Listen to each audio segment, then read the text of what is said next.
আসসালামু আলাইকুম ওয়া রাহমাতুল্লাহি ওয়া বারাকাতুহু। ইন্নাল হামদালিল্লাহি ওয়াহদা ওয়াসসালাতু ওয়াসসালামু আলা মান লা নাবিয়্যা বা'দা আম্মা বা'দ। সম্মানিত দর্শক মণ্ডলী, আপনাদের স্বাগত জানাচ্ছি প্যান ভিশন টিভির আয়োজনে দারসুল হাদিস অনুষ্ঠানে।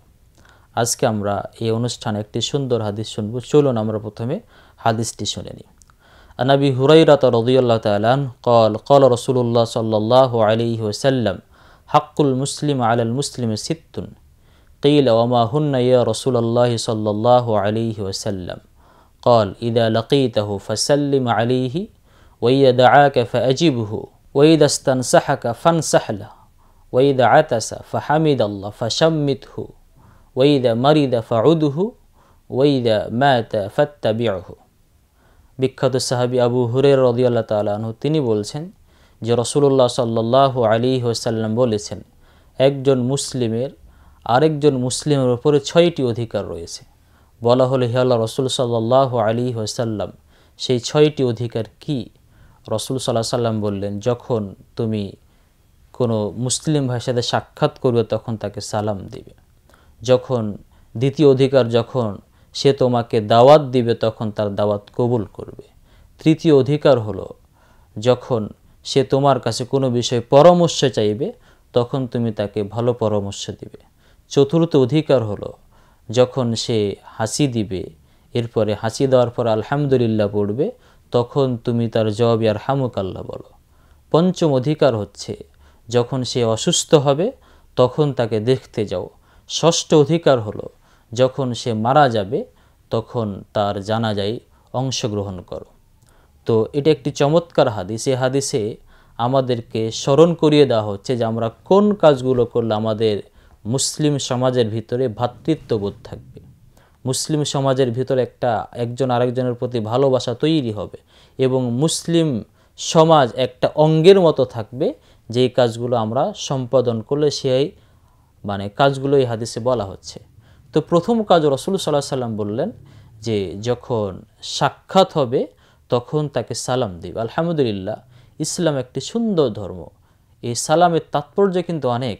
এর তাৎপর্য হচ্ছে, যখন আমি একজন মুসলিমের সাথে সাক্ষাৎ করলাম তখন বললাম আসসালামু আলাইকুম ওয়া রাহমাতুল্লাহ, অর্থাৎ আল্লাহ তাআলার দয়া এবং রহমত এবং শান্তি তোমার উপরে বর্ষণ হোক। এই যে একটা সুন্দর দোয়া, আমি জানো তখন ওই মুসলিম হয়ে জবাব বললেন যে ওয়া আলাইকুম আসসালাম ওয়া রাহমাতুল্লাহ, অর্থাৎ তোমার উপরেও আল্লাহ তাআলা দয়া এবং শান্তি বর্ষিত হোক। তার মানে হচ্ছে আমরা পরস্পরের প্রতি আমরা আল্লাহ তাআলার রহমত এবং শান্তি কামনা করছি। তো এই যে একটা সুন্দর দোয়া এই সালামের মাধ্যমে আমরা গড়ে তুলতে পারি।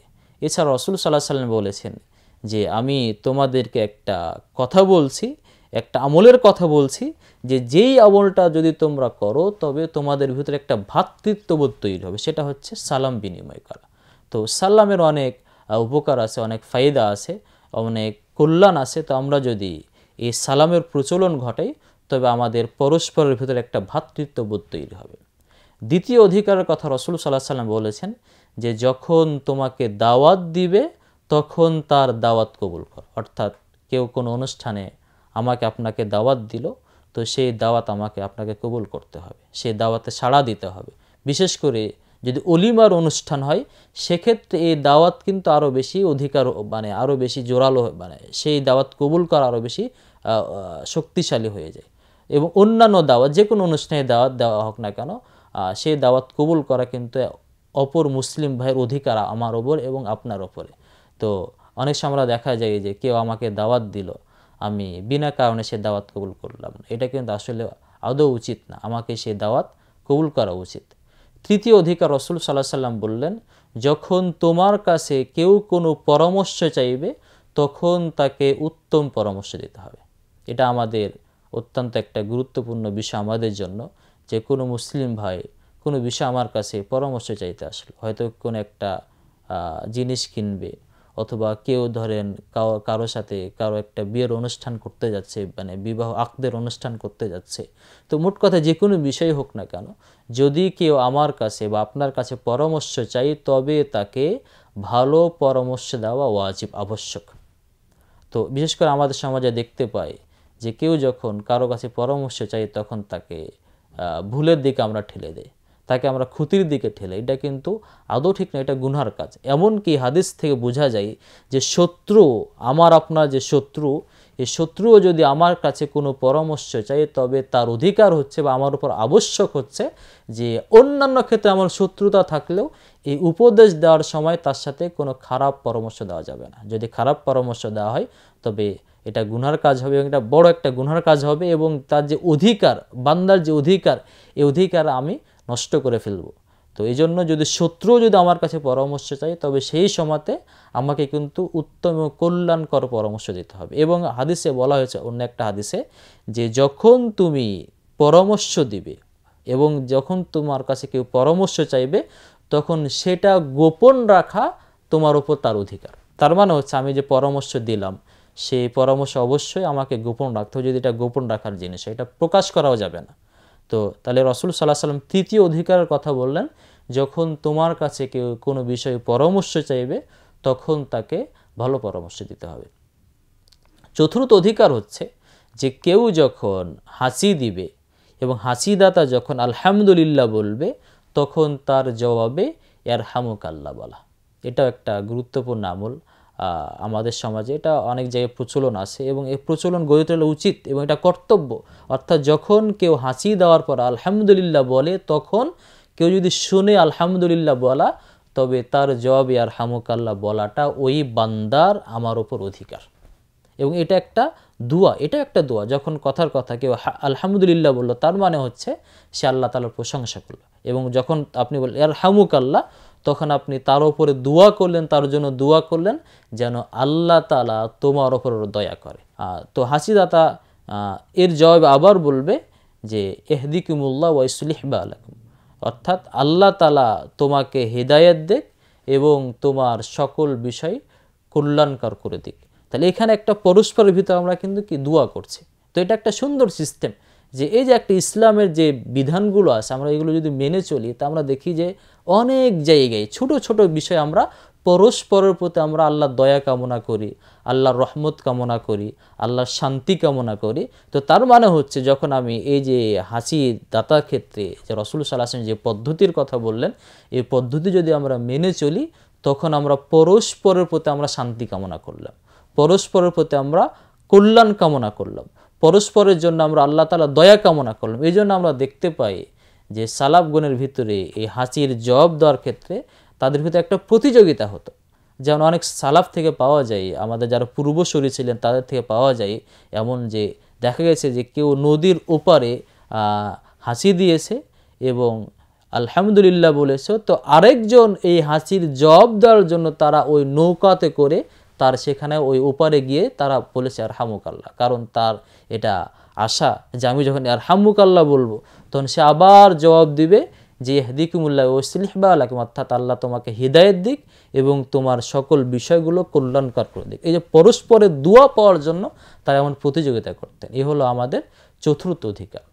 পঞ্চম অধিকার বলা হচ্ছে, রাসূল সাল্লাল্লাহু আলাইহি ওয়াসাল্লাম বলেছেন, যখন কেউ অসুস্থ হবে তখন তাকে দেখতে যাওয়া।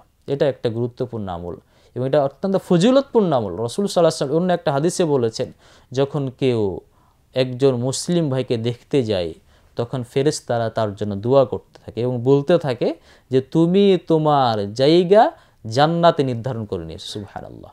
অর্থাৎ যদি কেউ একজন মুসলিম ভাইকে দেখতে যায় অসুস্থ হওয়ার কারণে, তখন ফেরেশতারা তার জন্য দোয়া করে এবং বলে যে তুমি তোমার জান্নাতে জায়গা নির্ধারণ করে নিয়েছো।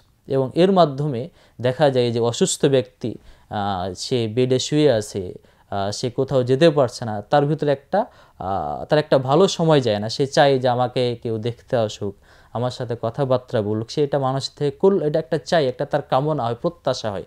তো আপনি যখন তাকে দেখতে গেলেন, তখন দেখা যায় যে সে একটু ভালো লাগা কাজ করে তার ভিতরে, তার অসুস্থতার পরিমাণ একটু কমে আসে এবং তাদের ভিতরে একটা ভালোবাসা তৈরি হয়। তো এই জন্য রাসূল সাল্লাল্লাহু আলাইহি ওয়াসাল্লাম বলেছেন যে পঞ্চম অধিকার হলো যে যখন কেউ অসুস্থ হবে তখন তাকে দেখতে যাওয়া। এরপরে ষষ্ঠ অধিকারের কথা রাসূল সাল্লাল্লাহু আলাইহি ওয়াসাল্লাম বলেছেন, যখন কেউ মারা যাবে তখন তার জানাজায় অংশগ্রহণ করা। এটা একটা অত্যন্ত ফজিলতের কাজ।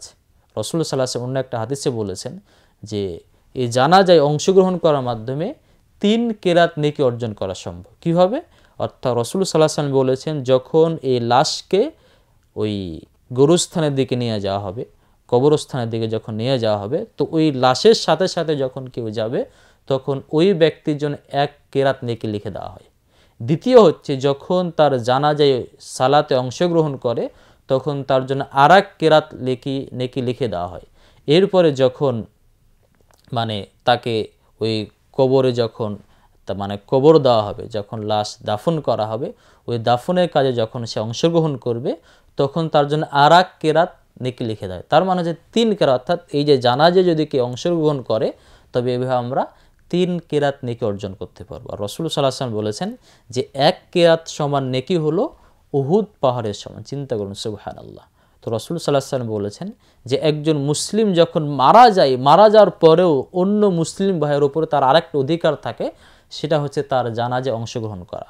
এছাড়া আরও অন্যান্য অধিকার আছে। তো রাসূল সাল্লাল্লাহু আলাইহি ওয়াসাল্লাম এই 5টা অধিকারের কথা বিশেষভাবে গুরুত্ব দিয়ে বলেছেন, কারণ এই অধিকারগুলো যদি আমরা বাস্তবায়ন করি তবে আমাদের মুসলিম সমাজে কোনো ধরনের অনৈক্য থাকবে না, মুসলিম সমাজ পরস্পরের প্রতি বিদ্বেষী হবে না, মুসলিম সমাজে কোনো ধরনের দ্বন্দ্ব থাকবে না, বরং মুসলিম সমাজ তখন একটা দেহের মতো তার বসবাস করতে পারবে। তা আমরা আশা করি এই হাদিসটা আমরা শোনার পরে ইনশাআল্লাহ আমরা যতটুকু সম্ভব হাদিসটা অনুযায়ী আমল করার চেষ্টা করব। আল্লাহর কাছে দোয়া করি আল্লাহ যেন আমাদেরকে এই হাদিস অনুযায়ী আমল করার তৌফিক দান করেন। আমিন। ওয়া আখিরু দাওয়ানা আনিল হামদুলিল্লাহি রাব্বিল আলামিন। আসসালামু আলাইকুম ওয়া রাহমাতুল্লাহি ওয়া বারাকাতুহু।